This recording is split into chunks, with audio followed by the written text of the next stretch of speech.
Tere kuulama, uudised eetris ja stuudios Rohke Debelak. Valitsus esitles täna uut riigieelarve kärpekava, mille eesmärk on vähendada avalikke kulutusi ja tõsta inimeste sisemist rahulolu. Kui inimestel on vähem teenuseid, siis nad ei pea muretsema, kuhu minna, kuna minna, muretsema, et ehk jääb kusagile hiljaks, polikliinikud pole, kool on kinni, teatripiletid on kallid, raamatukogu töötab ainult neljapäeviti. See teeb elu lihtsamaks, märgitakse kärpekavas.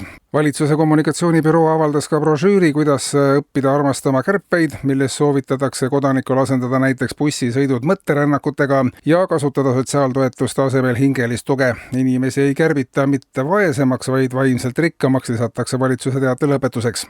Valitsus aga andis eile välja määruse, millega kuulutatakse kehtetuks kõik kuni selle aasta maikuuni välja antud majandus- ja rahandusalased kõrgkoolidiplomid. Lisaks eelnõule alustatakse ka järelevalvet ja juurdlust majandusalast haridust andvates kõrgkoolides, et teha kindlaks, kuidas on võimalik, et aastakümnete jooksul ei ole õnnestunud välja koolitada ühtegi majandusala inimest, kes saaks aru, et valitsus tahab riigi majandusele ja rahandusele ainult head. Praeguse majandusinimeste üldises vastuseisus valitsuse sammudele võib olla tegemist nimelt majandusinimeste teadmiste põhise kartelli kokkuleppega, seega selgelt ebaseadusliku tegevusega ja seetõttu on valitsuses küpsenud plaan kuulutada kogu tarkus ainuisikuliselt ainult valitsusliikmetele kuuluvaks.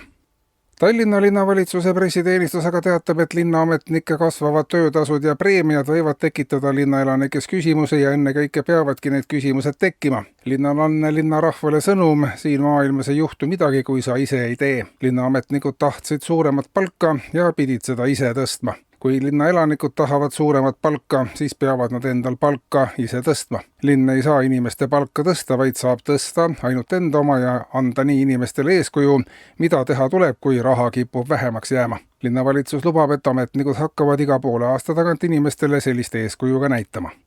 Ja veel rahandusest. Rahandusministeerium annab teada, et riigieelarve strateegia on läbi teinud olulise muudatuse ja seda ei eksisteeri enam. Peamiseks põhjuseks, miks strateegiat enam vaja ei ole, on tõsiasi, et kasuta ükskõik missugust strateegiat või taktikat, raha jääb eelarves kogu aeg vähemaks. Ministeeriumi värskema seisukoha järgi peaks riik tavainimestele selles küsimuses lähemale tulema. Suuremal osal inimestest pole iialgi olnud mingit eelarvet, rääkimata strateegiast ja hakkama saadakse laenuraha abil ikkagi. Ka riik peaks jõudma ükskord nii kaugele, et majandatakse ära ilma eelarveta.